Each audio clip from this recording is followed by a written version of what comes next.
MasterChef ইন্ডিয়ার watermelon rice রেসিপিটি তো অনেকেই দেখে নিয়েছেন। তো আজকে আমি শেয়ার করব বাঙালি স্টাইলে ওয়াটারমেলন রাইস রেসিপি। তো তার জন্য আমি একটি তরমুজের রসালো পার্টগুলোকে কেটে আলাদা করে নিয়ে নিয়েছি প্রথমে।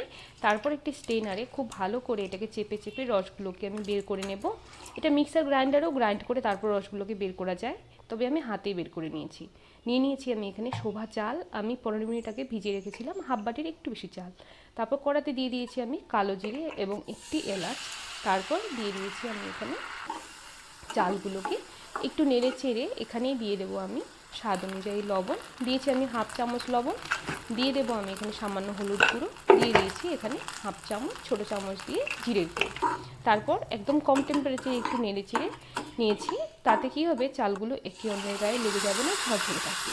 তারপর দিয়ে দিয়েছি আমি এখানে ওয়াটারমেলন জুস অর্থাৎ তরমুজের রস, এবং সামান্য দিয়ে দিয়েছি জল। আমি টোটাল চালের ডবল জল দিয়েছি কাঁচা লঙ্কা। তারপর ঢেকে রেখে চাল সেদ্ধ করে নিয়েছি। একটু ঠান্ডা হয়ে গেলেই ভাত একদম ঝরঝরে হয়ে যাবে। আমি এখানে সার্ভ করেছিলাম লেবু, স্যালাড আর চিংড়ি মাছের ভর্তা দিয়ে। ভীষণই সুন্দর এই রেসিপিটি, অবশ্যই ট্রাই করবেন। ধন্যবাদ সবাইকে ভিডিওটি দেখার জন্য।